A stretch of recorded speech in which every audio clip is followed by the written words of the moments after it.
आएंगे जाएंगे रधे रधे और श्याम विदेश गमनम गम्यते मया, इस स्थान को छोड़कर इसका चिंतन करना, भगवान के चरणों का चिंतन अगर तुम करोगी तो सारे के सारे दुख तेरे दूर है। ये किसी और ने नहीं कहा, एक संत नारद जी जो भगवान 24 अवतारों में नारद जी भी एक अवतार, वो अपने मुख से बोल रहे हैं महाराज, अगर भगवान के चरणों का चिंतन तुम करोगी देवी तो तेरे सारे दुख दूर हो जाएंगे। ब्रज के नंद लाला राधा जी के सांवरिया, सब दुख दूर हुए जब तेरा नाम लिया। माता कुंती को इतने दुख आए, बचपन से लेकर महाराज यौवन अवस्था बुढ़ापा अवस्था तक उसने दुखी दुख देखे, लेकिन उसने कभी भी ऐसा नहीं बोला कि महाराज मैं दुखी हूं। उसने उन दुखों का सामना किया। इसलिए जब भी दुख आए तो परमात्मा का धन्यवाद करो, परमात्मा तुमने मेरे को जीवन जीना सिखा दिया है? क्योंकि क्या दुख में सुमिरन सब करे और दुख में करे न कोई, जो सुख में सुमिरन करे तो दुख का ना कभी भी नहीं होगा। इसलिए नारद ने कहा देवी ये सारे दुख दूर हो जाएंगे अगर तुम भगवान के श्री चरणों का चिंतन करोगी। बोले वृंदावन में हरि लाल की। नारद ने उसको सांत्वना दी, अपने तप के बल से महाराज वेद दिया महाराज, लेकिन मैंने वेद पढ़ दिए, वेदांत पढ़ दिए, सारे के सारे महाराज जो मेरे को मंत्र प्राप्त थे मैंने सारे के सारे इनके ऊपर चलाए, लेकिन किसी का कोई असर थोड़ी देर के लिए ये अचेत अवस्था में आ जाते हैं और फिर महाराज वैसे ही है? क्या करता है? बोले वृंदावन में हरि लाल की। इतने में महाराज आकाशवाणी हुई, व्योम वाणी तदेव भूमनाभिषेक नतामिति। आकाशवाणी ने कहा नारद नाराज मत होना महाराज, तुम्हारा प्रयास जो है वो सफल होगा, निष्फल नहीं जाएगा, लेकिन महाराज तुम्हें सत्कर्म करना होगा।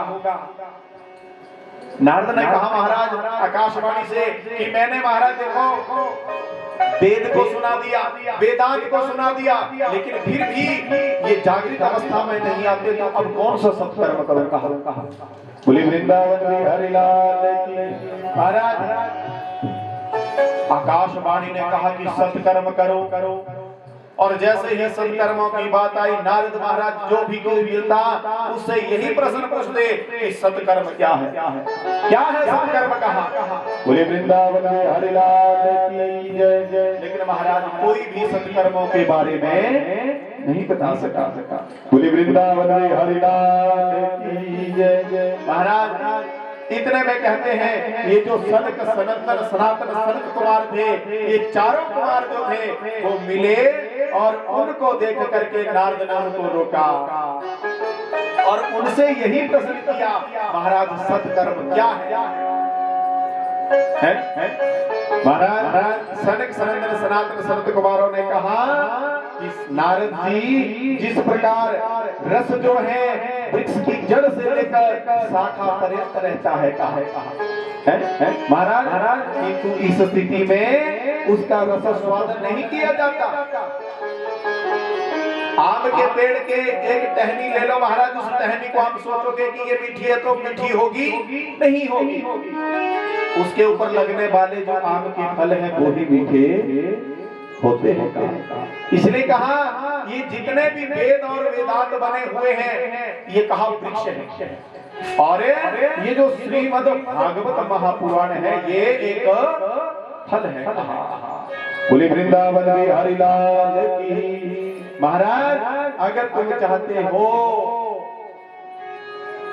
कि ये जागृत अवस्था में आ जाएं तो इनको श्रीमद् भागवत की कथा सुनाओ। बोले वृंदावन बिहारी लाल की। महाराज वेद रूपी वृक्ष का भागवत जो है एक फल है। कहा बोले वृंदावन बिहारी लाल की। अब जैसे हम घी की कल्पना करते हैं महाराज, लेकिन घी निकालने के लिए हमें उससे पहले कितना मंथन करना पड़ता है उसी दूध के बीच घी। लेकिन महाराज घी निकालने के लिए हमें विविध प्रकार के प्रयत्न जो हमें करने पड़ते हैं तब जाकर वो घी बनता है ना। तो इसलिए कहा ये जो वेद वेदांत तुमने पढ़े इनके सामने सुनाए ये सब निष्फल है जब तक तुम इनके सामने बैठकर श्रीमद् भागवत की कथा का पाठ नहीं करोगे। बोलो राधे राधे राधे। भाग्यो नहीं बहु जन्म समर्जितेन सत्संगमं च लभते पुरुषो यदा वै। अज्ञान हेतु के तट पर जाना पड़ा और वहीं पर विविध प्रकार के जो ज्ञानी वाणी संत है महाराज उनके सामने प्रार्थना कर उनको एक व्यासपीठ पे बैठाया और स्वतः यजमान के रूप में कहते हैं भक्ति ज्ञान और वैराग्य को बैठा दिया गया और नारद जो है वो एकांत में बैठकर इस कथा को सुनने लगे। बोलो राधे राधे। जब भी कथा को सुने अगर दंपति आए हैं तो दोनों एक साथ बैठकर इस कथा को सुनो।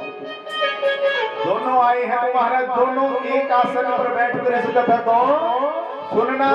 अब नारद की तो कोई शादी नहीं हुई है इसलिए नारद ने महाराज एकांत में अपना आसन जो था वो लगाया और महाराज सन्मुख होकर इस कथा को सुनना बोलो बोलो चाहिए। कथा भगवान के सानिध्य में भगवान के सन्मुख होकर एक आसन लगाकर बैठकर इस कथा को सुनना चाहिए। अपने आसन बार बार नहीं बदलने चाहिए। किसी को प्यास लग रही है तब उठ रहा है, किसी को महाराज कुछ हो रहा है तो जा रहा है, इधर कोई आ गया उसको देख रहा है। नहीं, जब आपने आसन लगा लिया तो केवल परमात्मा के चरणों का चिंतन करते हुए ओम नमो भगवते वासुदेवाय का जाप करते हुए फिर बड़े भाव से महाराज 3 घंटे इस कथा को बोलो बोलो सुनना। उससे पहले अपनी प्यास भूख ये सारी पहले निकाले। हो सकता है किसी को बीच में भूख लग जाए प्यास लग जाए तो महाराज उससे पहले ये जो 4-5 घंटे हैं इसके अलावा जितना समय है इसका उन कार्यों के लिए है। और जब यहाँ पर बैठ गए आसन लगा के तो केवल एक आसन कोई ये खोले वो आसन नहीं, केवल परमात्मा के सामने जब बैठे हैं सबसे पहले होती है भक्ति की पहली सीढ़ी है क्या आसन को जीतना। बैठना बड़ा बड़ी मुश्किल है। और याद रखना कथा में आकर भी जो महाराज एक स्थान पर ना बैठे वो व्यक्ति नहीं है, वो क्या है, वो प्रेत है। क्योंकि प्रेत जो है वो एक स्थान पे नहीं बैठ सकता। धुंधुकारी जब इस कथा को सुनने लगा ना तो उसको कहीं भी आसन नहीं मिला, कभी इधर जाता कभी उधर जाता। तो महाराज क्या हुआ, जब उसके भाई गोकर्ण ने देख लिया कि महाराज प्रेत तो एक जगह बैठ नहीं सकता, अब कैसे इसको बैठाना है, तो महाराज एक बांस का डंडा जो था उस बांस के डंडे में उसको बंद करके वहीं पर आसन दिया गया और 7 दिनों तक उसको वहीं पर बोलो रखा। इसलिए याद रखना कथा में आए हो हेतु क्या है, कथा सुनना। फिर महाराज लोक वार्ता का इससे पहले कर करके नहीं थके जब कथा में आए हो महाराज तो कथा सुनो ताकि हमारा जीवन जो है वो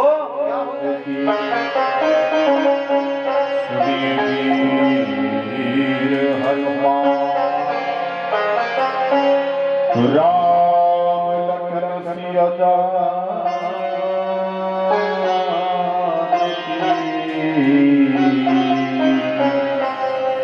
करो सबका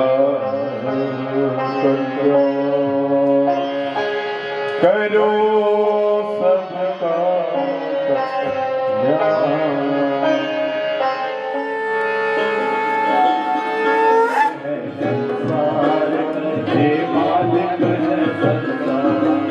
मेरा मोहन भोग लगावे ना शर्मावे भोगा क्या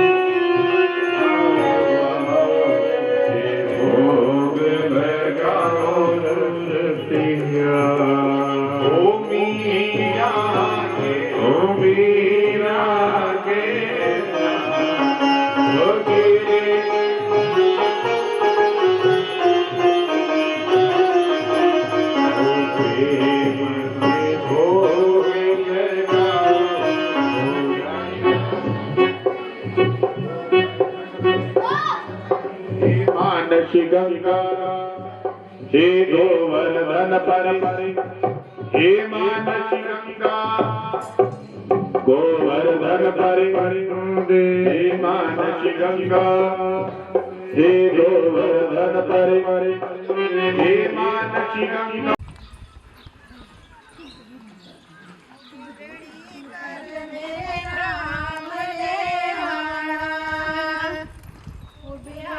जाग जाएंगे सारे अगे आई बोलो पड़ी दे भारत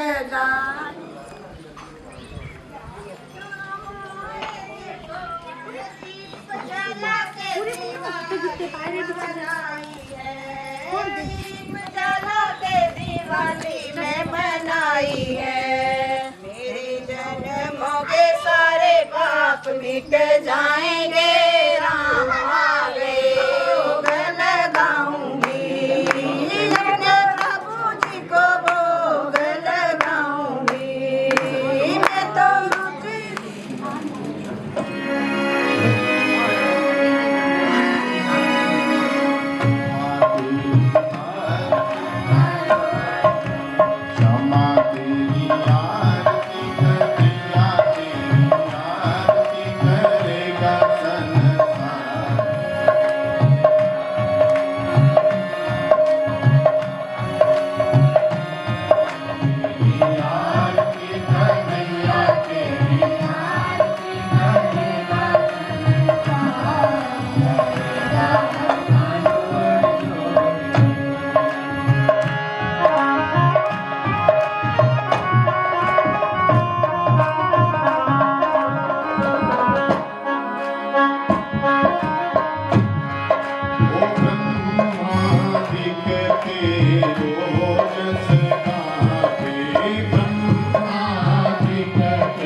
समान रघुवीर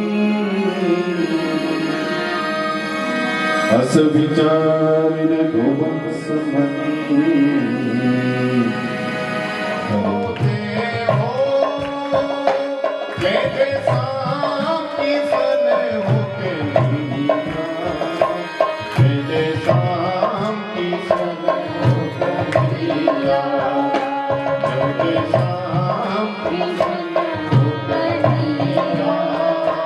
जैसे सातो भाग्य सजाई दुनिया सातो भाग्य सजाई ओ भागो भाग्य सजाई जय जय शाम की सन होकैया जय शाम की सन जय हो जय जय शाम की सन होकैया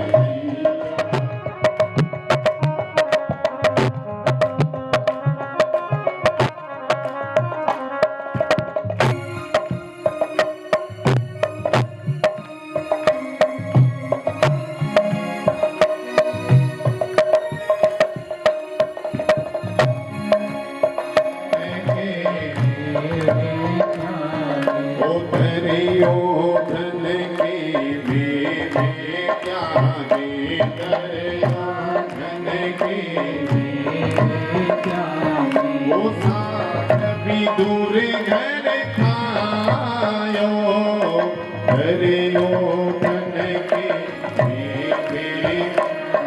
ओ सायो जय जय शाम की सन हो कन्हैया जय जय शाम की सन हो कन्हैया जय जय शाम की सन हो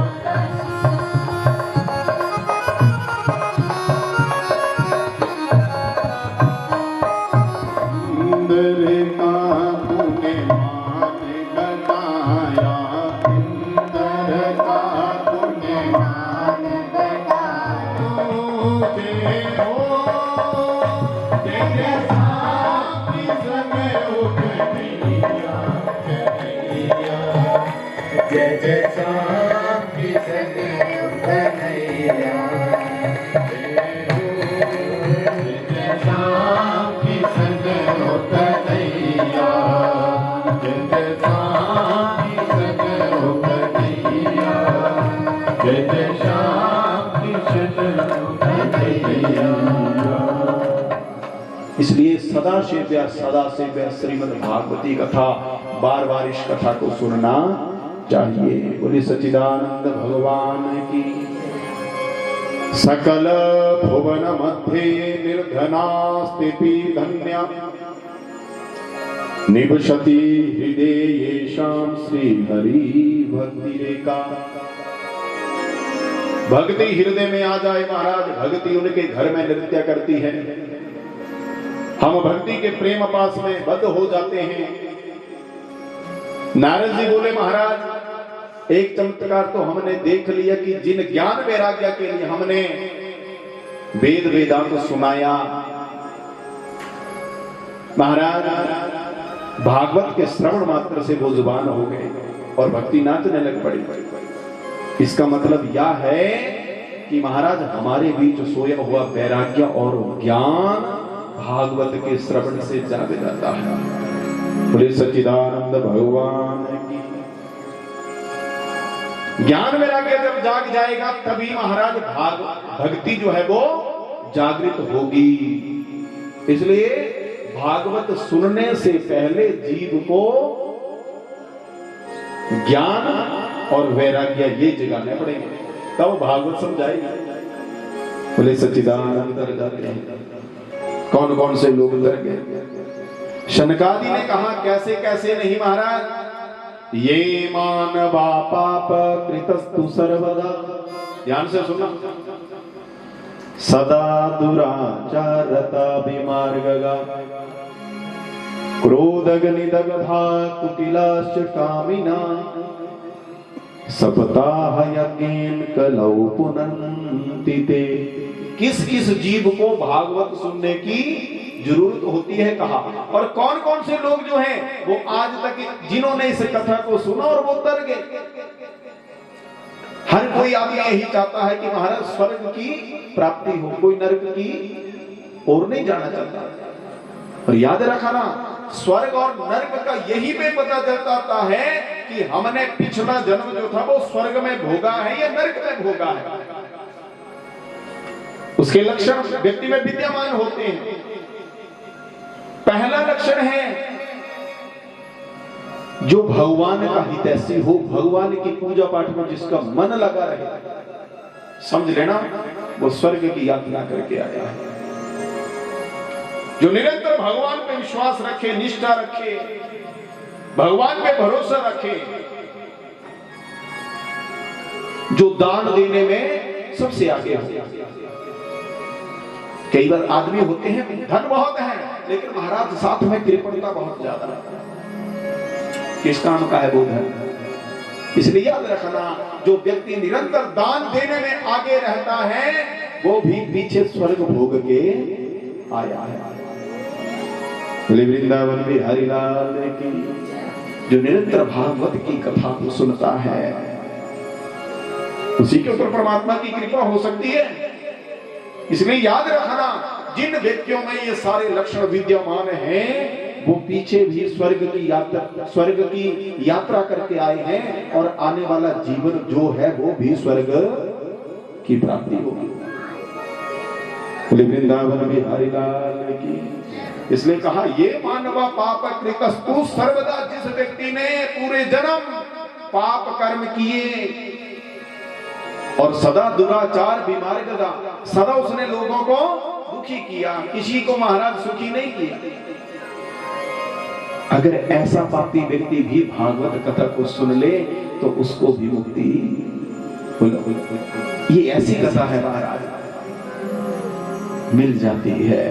लेकिन उससे पहले क्या, व्यक्ति को क्या अपने भीतर ज्ञान और जो वैराग्य है उसको जागृत करना पड़ेगा। तभी भक्ति जो वो नृत्य कर सकती है, अन्यथा भक्ति नृत्य नहीं करती।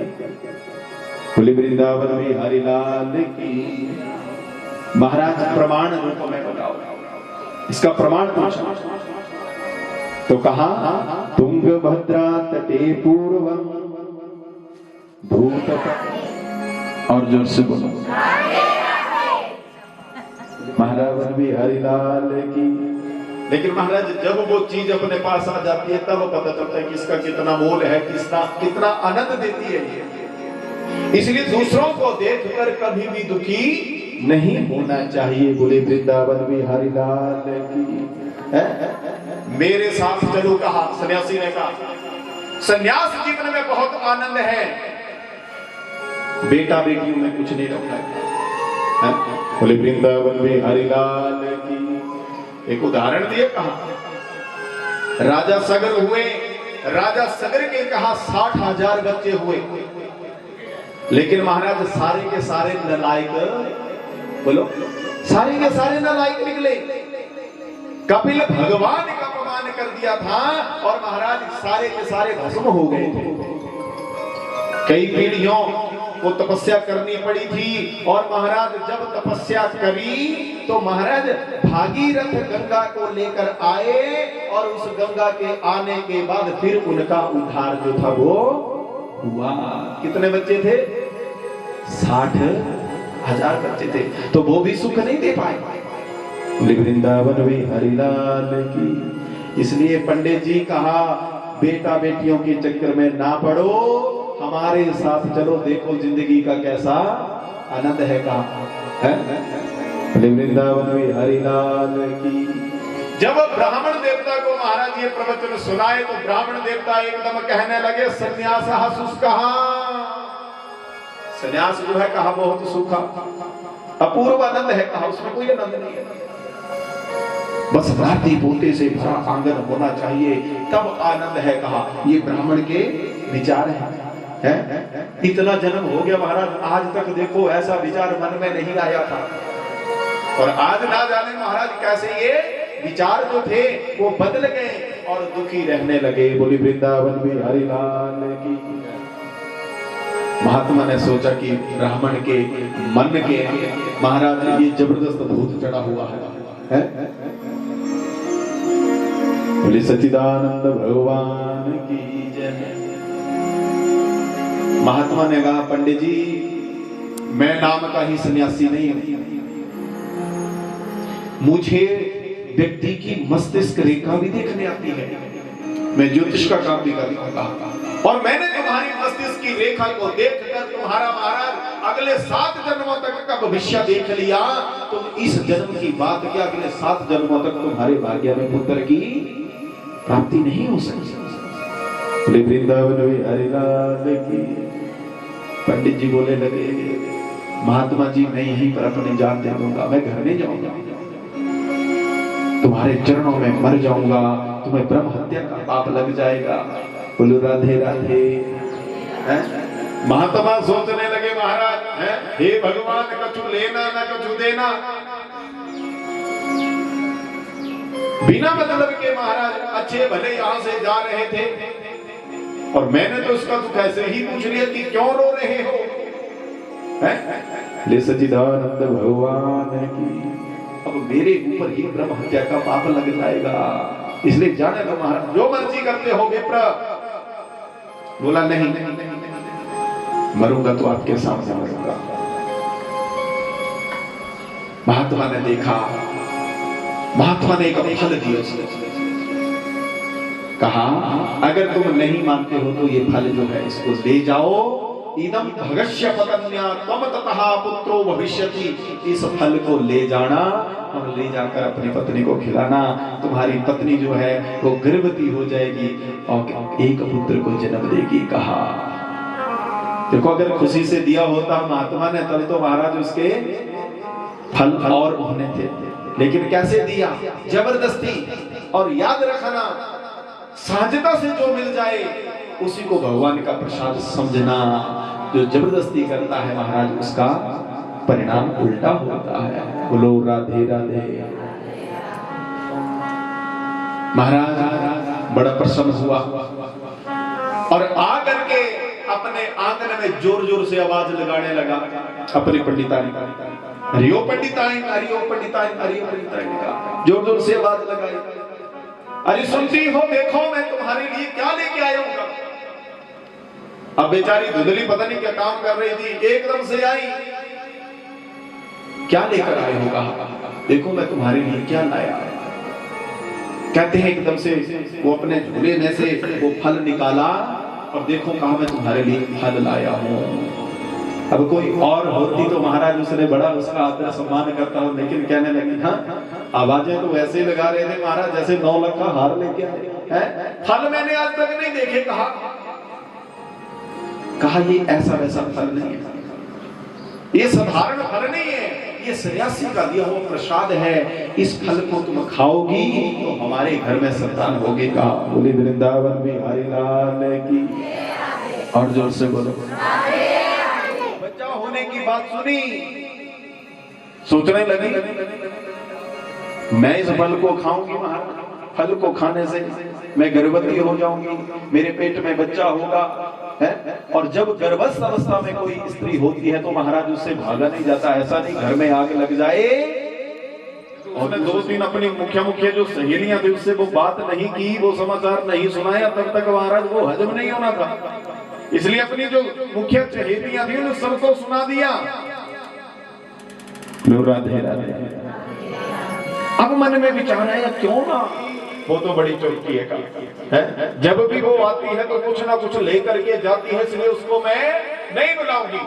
कोई बात नहीं, एकदम से अपनी बहना को बुलाया और अपनी बहन से कहने लगी देखो ये सन्यासी का दिया हुआ फल है, कहा और इसका ऐसा ऐसा प्रताप है।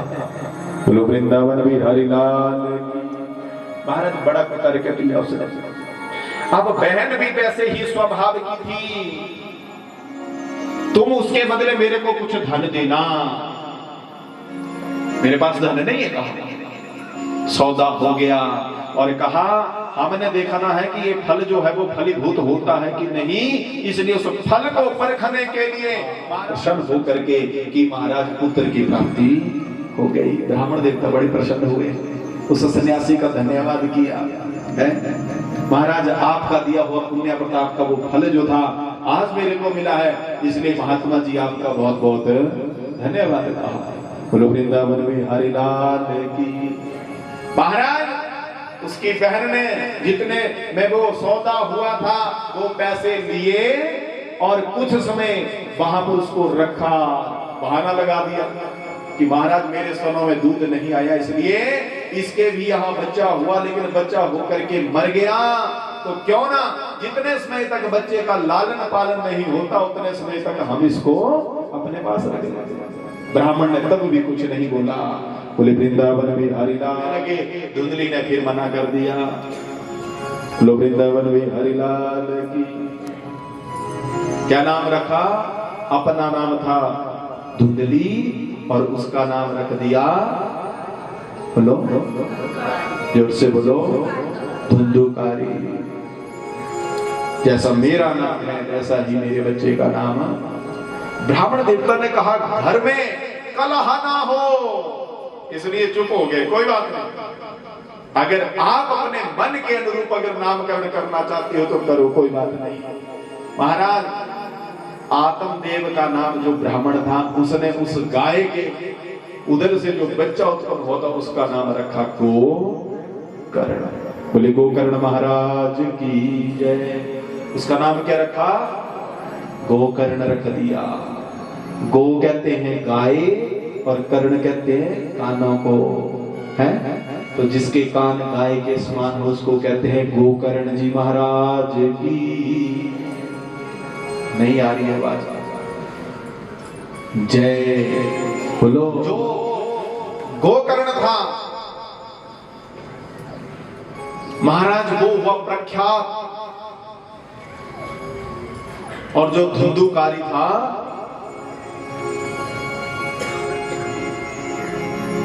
वो बड़ा मूर्ख था, क्योंकि उसने पिता का सानिध्य कभी धारण किया ही नहीं, पिता के पास कभी बैठा ही नहीं। बोले सच्चिदानंद भगवान की। धुंधुकारी बन गया कुख्यात और गोकर्ण बन गया विख्यात। इसलिए महाराज पिता जब भी अपना संध्या वंदन करते, गायत्री का जप करते, तो गोकर्ण महाराज अपने पिता के सानिध्य में बैठ करके उन्हीं का अनुकरण करते थे। और जो धुंधुकारी था महाराज वो कभी भी पिता के सानिध्य में, पिता के पास नहीं बैठा। लड़की की सबसे बड़ी गुरु उसकी मां और लड़के का सबसे बड़ा गुरु उसका, बोलो, पिता। लड़की में अगर कमी है तो समझ लेना माता ने इसको संस्कार है, और अगर पिता पुत्र में कमी है तो समझ लेना। अब पिता अगर पुत्र के सामने महाराज शराब पीता, बीड़ी पीता, गुटखा खैनी खाता तो पुत्र में इसका कोई दोष, अगर वो भी खाए तो उसका कोई दोष नहीं। क्यों? क्योंकि उसको विद्या वैसी सिखाई। बोलो, मां अगर बच्ची को संस्कारी नहीं बना सकी तो मां की कमियां। इसलिए अपेक्षाएं हम चाहते हैं कि हमारे बच्चे ऐसा बने, लेकिन महाराज वैसा अपने आप को भी तो पहले बनना पड़ेगा। अगर मैं ओए करके किसी को बोलूंगा तो बच्चा ओए ही जानेगा, इसलिए मैं उससे जी की अपेक्षा चाहूंगा ही नहीं। इसलिए याद रखना, संस्कार जो है वो माता और पिता के अपने हाथ में बुरे कार्य, तब उसका पूरा ध्यान रखो। कहां जा रहा है, कब आ रहा है, कब खा रहा है, कब पी रहा है, कब सो रहा है, कब जाग रहा है, ये सारा ध्यान कितने से 6 वर्ष से लेके 10 वर्ष तक रखो। और महाराज जब आयु 11 से 15 हो जाए तो बच्चे के साथ एक मित्रवत बन जाओ, एक बच्चे का मित्र बनो, और दूसरे मित्र की जरूरत ना पड़े उसको। ये बाप का काम है, ये मां का काम है कि अपने बच्चे का मित्र बन के देखो, उसको औरों की जरूरत ना पड़े। क्यों? क्योंकि मित्र ही होते हैं जो महाराज अच्छा और बुरा, बोलो, इसलिए उसको ऐसी जरूरत ही ना पड़े कि दूसरे मित्रों के पास वो खेलने जाए, कूदने जाए, सीखने जाए। कहां? केवल मां और बाप ये सारी बातें जो है वो बच्चे को सिखा दे। बोलो राधे राधे। महाराज धीरे धीरे समय बढ़ा, धुंधुकारी जो था वो चोरियां डकैतियां शुरू कर दी उसने। अभी महाराज छोटी छोटी लूटपाट का कार्य करता। एक दिन धीरे धीरे बड़ी बड़ी चोरियां जो थी उसने प्रारंभ कर दी। वृंदावन बिहारी लाल की जय, जय जय श्री राधे। महाराज गोकर्ण महाराज जी ने वेद और वेदांत सीखे, और जब वेद और वेदांत सीख लिए तो गोकर्ण महाराज पंडित ज्ञानी बने गए। बोले सच्चिदानंद भगवान की जय। महाराज आज जब पिताजी आत्मदेव को पता चला कि महाराज ये जो मेरा पुत्र है ये बड़ा भाई कपटी बन गया, चोरी करना, डकैती करना, लोगों के ताने आने लगे, पिताजी बहुत परेशान। अब हर समाचार पिताजी के पास पहुंचता, महाराज आज आपके लड़के ने वहां पे चोरी कर दी, आज फलाने आदमी को मार दिया, ये कर दिया, वो कर दिया। पिताजी तंग आ गए। इसलिए देखो इतना ज्ञानवान होने के बाद भी आकर के आत्मदेव जो थे अपने पुत्र गोकर्ण महाराज जी के पास बैठे हैं। बोले सच्चिदानंद भगवान की जय। पिताजी कहा संसार में सुखी किसे मानते हो? कहा साधारण लोगों को तो छोड़ो, महाराज चाहे चक्रवर्ती सम्राट क्यों ना हो, चाहे 3 लोगों का स्वामी इंद्र ही क्यों ना हो, सारे के सारे लोग परेशान हैं। कहा कोई सुखी नहीं है। कहा है इसलिए किसी ना किसी कारण से हर व्यक्ति जो है, हर जीव जो है वो दुखी है। और ये संसार जो है कहा ये दुखों का आलय है। कहा जिसको दुख देखो वही दुख को लेकर बैठा है। दुख की किस्में अलग अलग है महाराज, अलग अलग बांटे हैं। गरीबों का दुख अलग है, अमीरों का दुख अलग है। कहा बोले सच्चिदानंद भगवान की। गरीब कहते हैं महाराज भूख के मारे दुखी हैं, और महाराज अमीर कहते हैं बहुत कुछ है लेकिन महाराज खाने की इच्छा नहीं। क्यों? पता नहीं कौन सी बीमारी लगी है, ये खाऊंगा तो महाराज ये हो जाएगा, ये खाऊंगा तो वो हो जाएगा। इसलिए महाराज है सब कुछ लेकिन खा नहीं सकते। अमीरों के पास महाराज सब कुछ है लेकिन गरीबों के पास कुछ नहीं है। लेकिन क्या? बोले सच्चिदानंद भगवान की। इसलिए कहा ये संसार जो है वो दुखों का आलय है। कहा सुखम अस्ति विरक्तस्या मुनिरेकांत जीवना। इसलिए पिताजी सुखी वही है जो नितांत एकांत में बैठकर भगवान श्री हरि का भजन करता है, वही सुखी है। कहा 1 से 2 हो जाएंगे तो महाराज भजन में मन नहीं लगेगा। इसलिए याद रखना सुखम अस्ति विरक्तस्या मुनेर एकांत जीवना। एकांत होकर के श्री हरि का ध्यान करके गाओ राधे राधे। बोलो राधे राधे।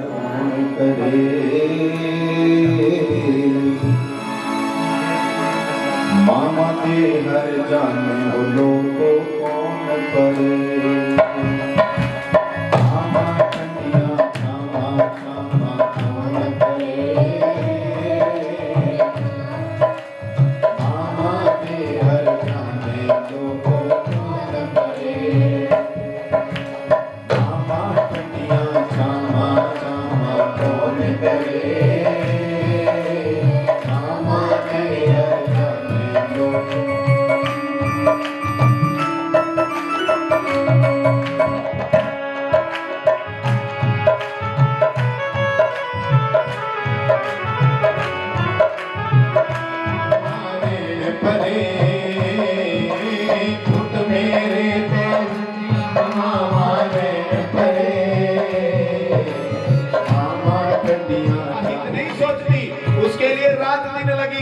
अगर कोई भी व्रत आप बताएंगे कि बच्चा व्रत करे तो माँ अपने लिए नहीं लेकिन उस प्रदेश में बैठे हुए बच्चे के लिए माँ जो है वो व्रत रखी। आप क्या देंगे महाराज इतना जाप करवा लो। हाँ जी हम सक्षम नहीं है लेकिन क्या मैं व्रत कर सकती हूँ, मैं वो जप कर सकती हूँ। तो माँ अगर आप बोलोगे कि 1 लाख है वो कभी भी पुत्र नहीं कर सकता। इसलिए बड़े भाव से मामा ठंडिया छावा छावा कौन करे। मामा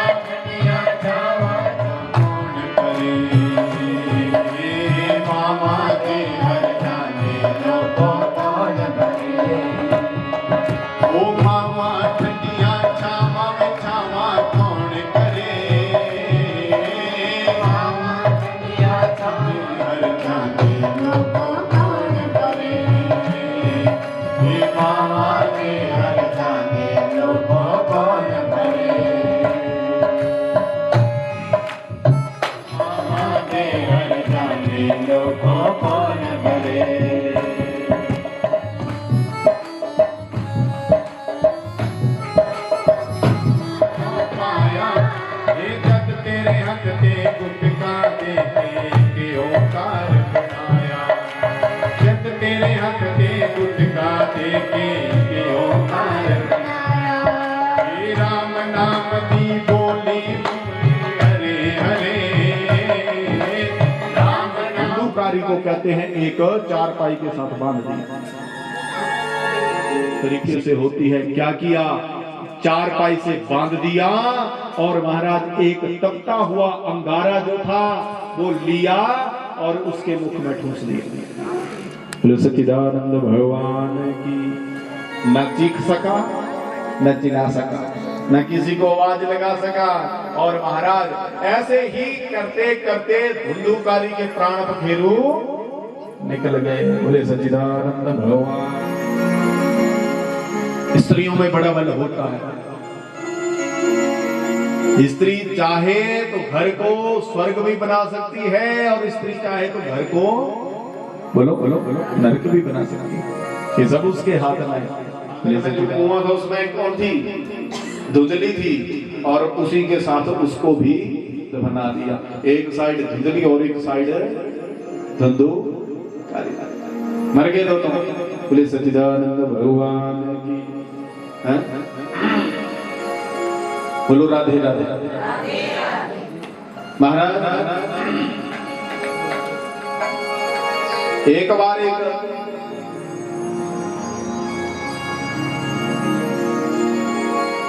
बहू की नई नई शादी हुई। अब बहू की दीक्षा होगी क्या? मेरा आदर सम्मान करती है क्या? नहीं करती। एकदम से अपनी उस बहू से पूछने लगी। सच्चिदानंद भगवान की। महाराज तुम मेरा कितना सम्मान करती होगा? किसे पूछा? अपनी बहू रानी से पूछा। कितना मान सम्मान करती हो मेरा? अब जब बहू ने ऐसा सुना तो बहू कहने लगी भैया इसमें कोई पूछने की बात है? जो भी मान सम्मान मैं आपका करती हूँ वो आपको पता है, लेकिन फिर भी बताओ तो सही कहा कितना मान सम्मान करती हो? सच्चिदानंद भगवान कहने लगी मान लो बेटी अगर मैं पलंग पर बैठी हूँ तो तुम कहां बैठोगी? बेटी ने एकदम उत्तर दिया भैया अगर तुम पलंग के ऊपर बैठे हो तो मैं आपसे नीचे जो सोफा लगा है उसके ऊपर बैठ जाऊंगी। सोफे के ऊपर बैठी हूं तो तुम कहां बैठोगी? उसने कहा भैया तो फिर मैं नीचे धरती के ऊपर बैठ जाऊंगी। फिर बड़ी प्रसन्न हुई। उसने कहा मान लो अगर मैं धरती के ऊपर बैठ गई, चटाई के ऊपर बैठ गई तो तुम कहां बैठोगी? उसने कहा महाराज मैं नंगी जगह में बैठ जाऊंगी। कहा मान लो अगर मैं उस आसन को छोड़कर अगर धरती पर बैठ गई तो तुम कहां बैठोगी? कहने लगी भैया तो अब मैं धरती के नीचे गड्ढा खोदूं उस गड्ढे में बैठ जाऊंगी। बड़ी प्रसन्न हुई। कितना मान सम्मान है? बोलो राधे राधे।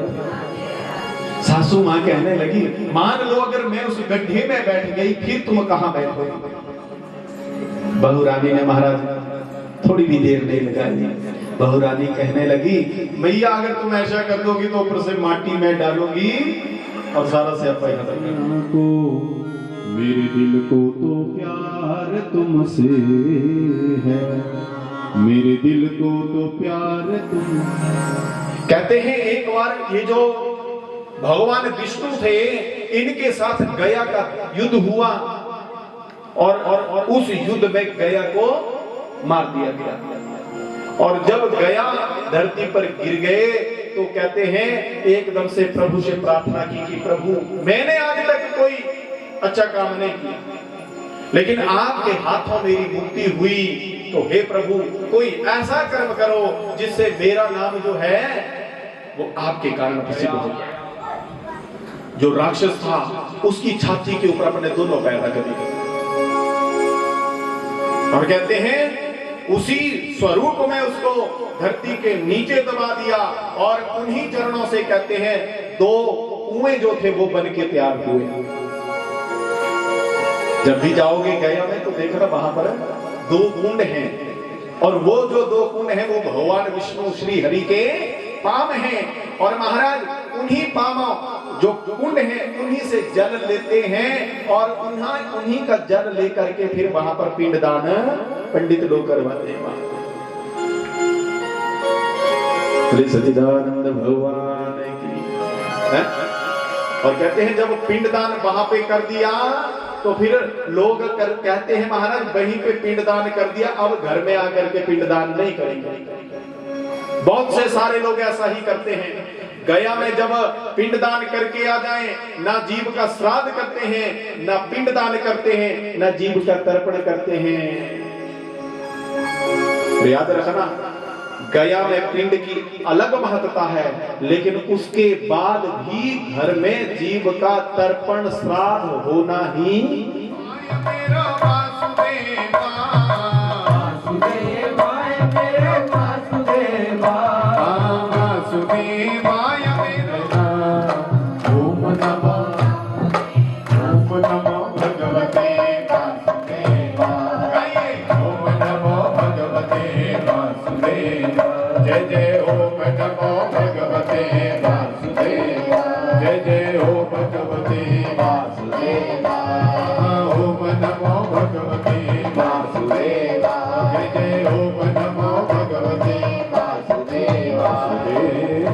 भोजन पाने के बाद देखना कितना आनंद आता है ना।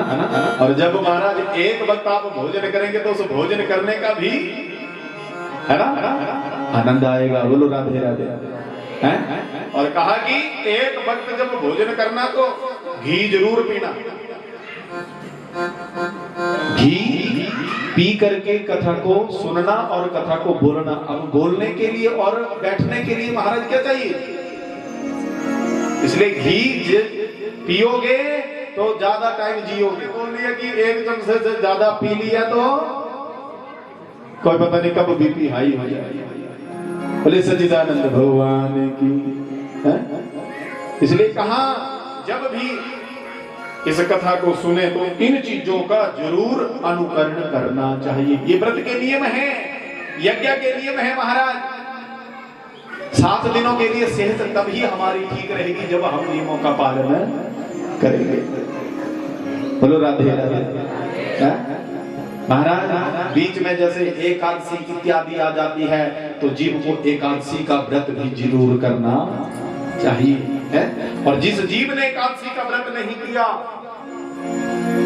उसके सारे व्यर्थ जो वो निरर्थक है, कोई व्रत नहीं लगता उसका। एक छोटा सा कहते हैं उसने आकर के वहां पर तालियां बजाने शुरू कर दी है। और महाराज उद्धव जी ने बड़े बड़े कान से जो वाद्य यंत्र थे बोलिए उनको बजाना शुरू कर दिया है। देवराज इंद्र भी इंद्रलोक को छोड़ करके आ गए और उसी सत्संग में उसी संकीर्तन में आकर के कहते हैं अपने मृदंग को बजाना शुरू कर दिया। और संत कुमार जो सनक सनंदन सनातन संत कुमार 4 कुमार थे, उन्होंने कहते हैं वहीं पर जय जय श्री राधे, जय जय श्री राधे, जय जय श्री राधे नाम के घोष करने लगे। बोलो राधे राधे। महाराज भोले बाबा से भी नहीं रहा गया। शंकर भगवान भी उसी दिव्य सत्संग में पहुंच गए और आकर के कहते हैं पार्वती के साथ उस दिव्य सत्संग में नृत्य करने लगे। बोले सच्चिदानंद भगवान की। सारे के सारे तन्मय हो गए और महाराज उसी दिव्य सत्संग में जोर जोर से जय जय राधे, जय जय श्री राधे गा करके नाचने लगे। दोनों हाथ ऊपर करके थोड़ी देर के लिए सभी मेरे साथ बोलेंगे। दोनों हाथ ऊपर। तूने बरसाने वाली वो नाम तेरो बनवारी, तूने बरसाने वाली वो नाम तेरो बनवारी, तूने बरसाने वाली वो नाम तेरो बनवारी, तूने बरसाने वाली वो नाम तेरो बनवारी, ओ सुने बरसाने वाली वो नाम तेरो बनवारी, सुने बरसाने वाली वो नाम तेरो बनवारी।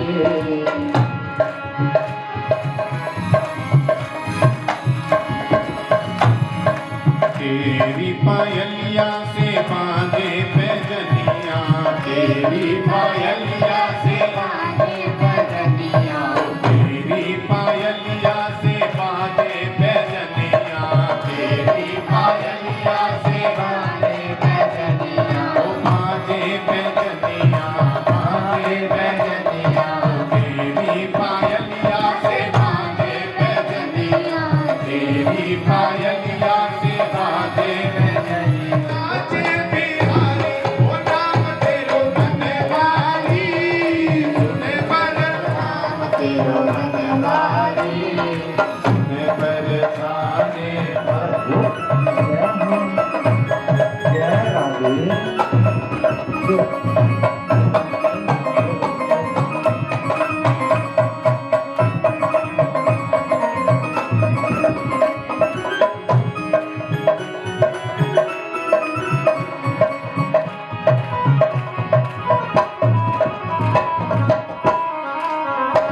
रास बिहारी ओ नाम तेरो बनवारी, सुने पर सारे वाली ओ नाम तेरो बनवारी, ओ सुने पर सारे वाली ओ नाम तेरो बनवारी, ओ नाम तेरो बनवारी।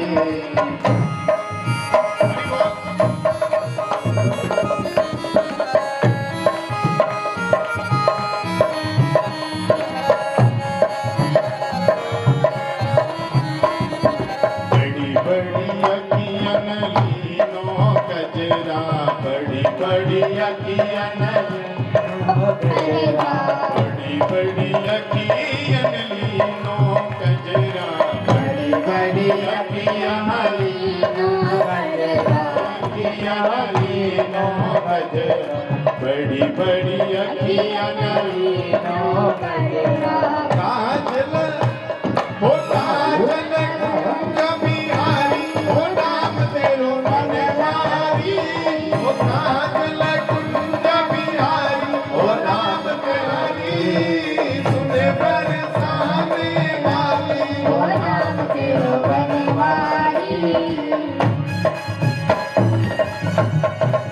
ओ वृंदावन की कुंज गलिन में, वृंदावन की कुंज गलिन में रास ओ रास ओ रासी, सुने पर सामने वाली ओ नाम तेरो बनवारी, सुने पर सामने वाली ओ नाम तेरो बनवारी।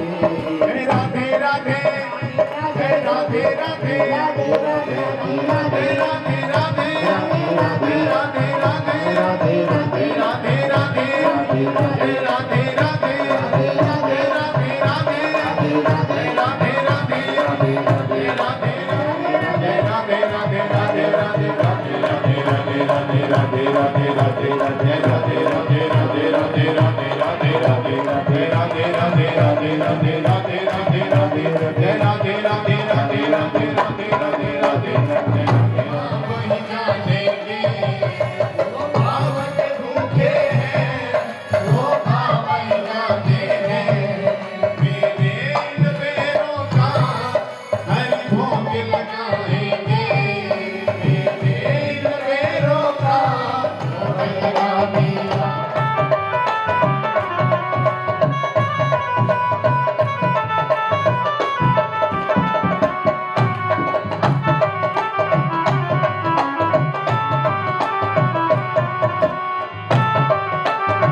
भोग लगा दिया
धर्म की अधर्म का प्राणियों में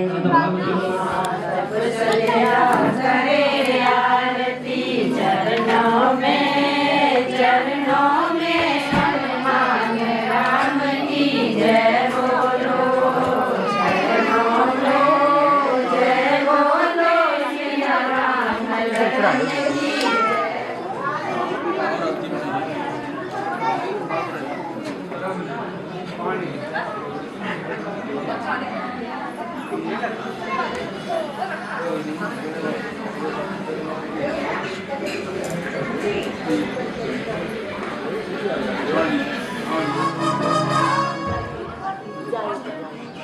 भूल गए।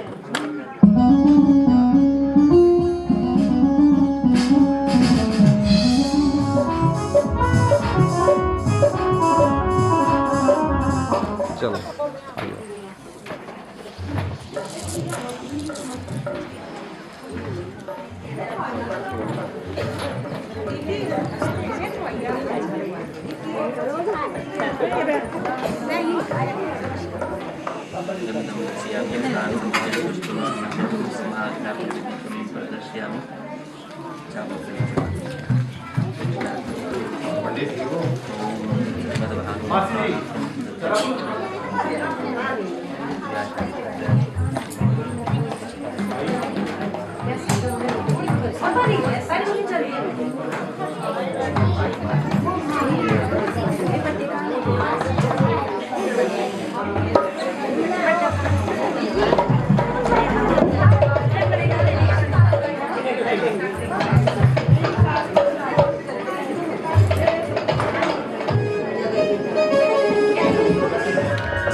बिगड़ी को बनाने वाला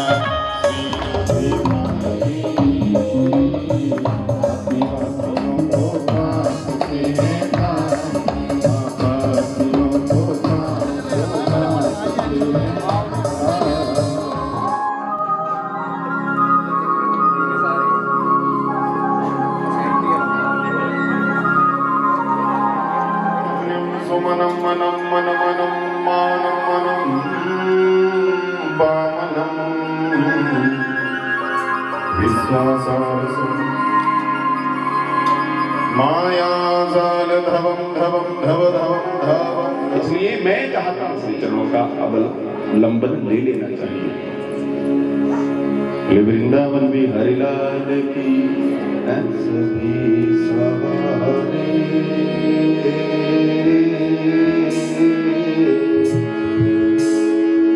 आजा छोड़ के सभी सहारे शरण एक राम की आजा रे शरण एक राम की आजा तेरे बिगड़े काम सवारे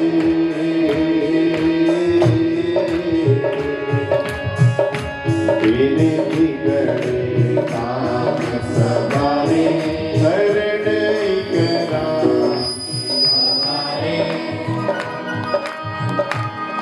शरण एक राम की आजा रे शरण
यहाँ पे कथा का विश्राम होगा।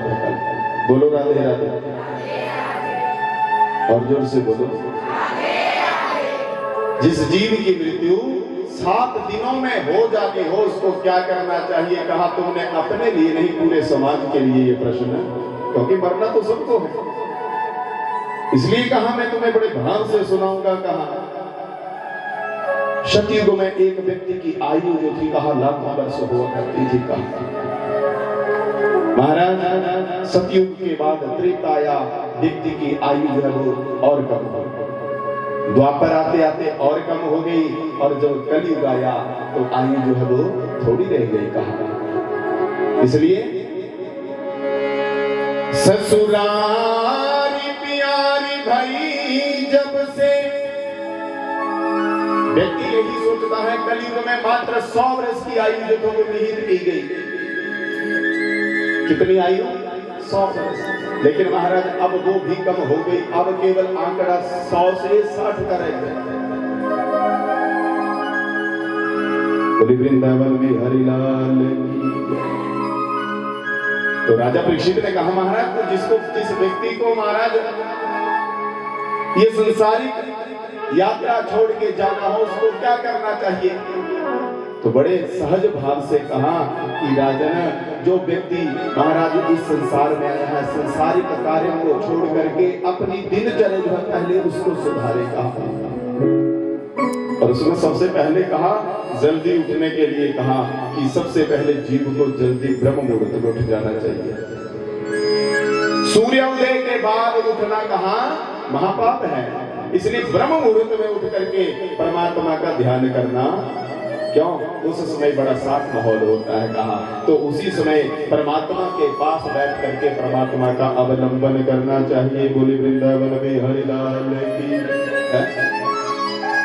व्यक्ति बहुत कुछ सोचता है महाराज, यौवन अवस्था आएगी, जब बुढ़ापा आएगा तब बैठ के हरि भजन करेंगे, लेकिन वो अवस्था हरि भजन करने की नहीं है कहा, क्योंकि भगवान के सन्मुख महाराज भगवान के ऊपर वो ही फूल चढ़ाया जाता है जो बिल्कुल तरोताजा है। इसलिए बचपन से लेकर के जो यौवन अवस्था है महाराज, उसी समय हरि भजन जो है वो कहा प्रारंभ कर दो। अब परीक्षित जो थे वो महाराज कोई बूढ़े थोड़ी नहीं हुए थे, परीक्षित अभी यौवन अवस्था में थे, और यौवन अवस्था में ही पता चल गया कि 7वें दिन मेरी मृत्यु हो जाएगी। इसलिए महाराज कुछ नहीं पूछा, एकदम से भगवत शरण ले ली और श्रीमद् भागवत की कथा को सुनना प्रारंभ कर दिया। हम और आप लोग यही सोचते रहते हैं महाराज कल जाएंगे कथा में, परसों जाएंगे, 7 दिनों का कोई पता नहीं चला, बीत गए 7 दिन। इसी तरह ये आयु है, ये जीवन है सज्जनों, धीरे धीरे ये भी खत्म हो जाएगा है? आदमी को उस समय आभास होता है अपने यौवन का, तब जब बुढ़ापा जाता है कि महाराज उस समय मैंने भगवत शरण ले ली होती तो आज बुढ़ापे में कष्ट नहीं होता। बोली वृंदावन में हरिलाल की। 5 वर्ष की आयु होती है व्यक्ति की, जीव की है? तब बड़ा भोला भाला होता है, उसको महाराज उस समय कोई ज्ञान नहीं होता, ना उसे अच्छे का पता है ना बुरे का पता है, ना भगवान का पता है ना इंसान का पता है। बोली वृंदावन में हरिलाल की। और जब थोड़ा सा बड़ा होता है फिर घर के कार्यों में, शिक्षा और दीक्षा में ये उम्र खत्म हो जाती है। इसी तरह महाराज फिर धीरे धीरे करके व्यक्ति अपने व्यवसाय में जुट जाता है, और व्यवसाय में जुटने के बाद गृहस्थ आदि कार्यों में फंस करके धीरे धीरे बुढ़ापा आ जाता है, और ऐसे ही आयु खत्म हो जाती है। बोले वृंदावन में हरिलाल की। इसने बड़ा अच्छा भजन लिखा था कि जन्म तेरा बातों में बीत गयो रे मनवा तूने कब होना कृष्ण। बोलो कब होना कृष्ण। 5 वर्ष का भोला भाला अब तो 20 भयो, मगर 25 माया कारण देश विदेश गयो रे मनवा तूने कब होना कृष्ण। कहीं समय ही नहीं लगा महाराज है। 30 वर्ष की अब मति उपजी, लोभ बड़े नित नयो, नया नया लोभ, नया नया लालच जो है फिर आदमी को बढ़ता चला जाता है। माया जोड़ी लाख करोड़ी, अब हुना कृष्ण। आयु जो है वो पूरा का पूरा जीवन जो है यौवन चला जाता है महाराज धन का संग्रह करने में, इसलिए उस समय भी वो मौका नहीं मिलता। महाराज वृद्ध भयो जब आलस उपजो, कफ नित कंठ भयो। आदमी सोचता है कि बुढ़ापे में करूंगा भजन, उस समय भजन नहीं होता। क्यों महाराज? सबसे पहले भजन करने के लिए आसन को जीतना पड़ता है, और वृद्ध अवस्था में आसन नहीं लगता। ना मुख में दांत होंगे, और महाराज ना ही मुख पर वो राम नाम निकलने की आशा होगी। वृंदावन में हरिलाल की जय। इसलिए